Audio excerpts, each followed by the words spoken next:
Baik, selamat siang. Kami di sini akan mengerjakan tugas drama mata kuliah analisis lingkungan bisnis dari Adi. Baik, di sini saya akan memperkenalkan nama saya. Nama saya Rukma Yanti. Nama saya Siti Nurhaliza. Saya dari Sulfani. Saya Ahmad Yudhani. Saya Ingrid. Baik, kami akan melanjutkan. Teman-teman, perusahaan kita akan membuka pabrik baru. Kita harus memilih lokasi yang tepat supaya bisnis kita berkembang. Benar Bu, kalau salah memilih lokasi, biaya produksi bisa mahal. Belum lagi biaya transportasi dan distribusi barang. Makanya lokasi harus dipilih berdasarkan bahan baku, tenaga kerja, pasar, dan akses jalan.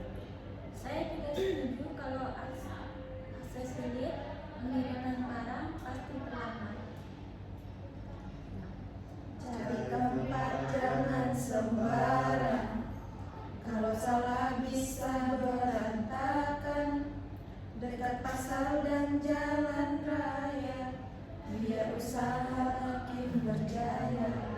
Bahan baku mudah dicari, pekerja ada setiap hari.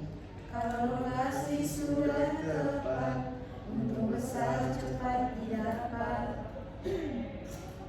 Bu, lokasi ini dekat bahan baku. Tapi jalannya sempit, besar susah lewat.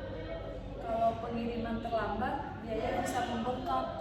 Selain itu, daerah sini juga dapat dari pasar. Berarti lokasi ini kurang cocok ya?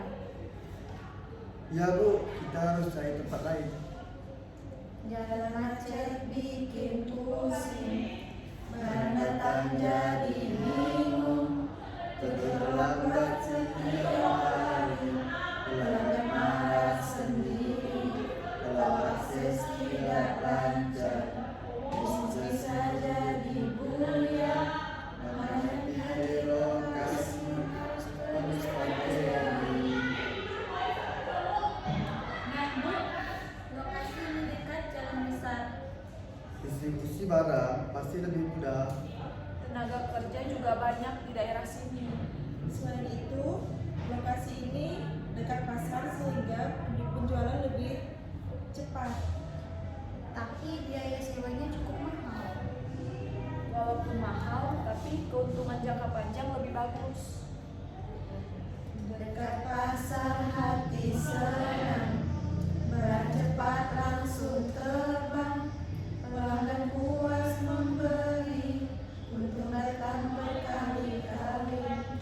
Tenaga kerja tersedia, usaha jadi makin berjaya. Kalau strategi dilakukan, perusahaan jadi andalan. Jadi bagaimana menurut kalian? Saya pilih lokasi kedua karena distribusinya murah. Saya juga setuju, jalan besar mempermudah pengiriman barang. Walaupun biaya awal besar, operasional lain lebih efisien. Lokasi yang strategi memang membutuhkan biaya lebih, tapi hasilnya lebih menguntungkan. Baik, berarti kita sepakat memilih lokasi kedua. Kalau lokasi dipilih benar, perusahaan jadi terkenal. Produksi lancar tiap hari, penggunaan berkali-kali. Transportasi dan pekerja harus masuk dalam rencana. Dengan kerjasama semua, perusahaan pasti berjaya. Sekarang saya paham kalau menentukan lokasi perusahaan tidak boleh asal pilih. Karena lokasi sangat mempengaruhi keberhasilan perusahaan. Mulai dari bahan baku, transportasi, hingga tenaga kerja harus dipikir. Kalau semua diperhitungkan dengan baik, perusahaan bisa berkembang pesat. Dan pengiriman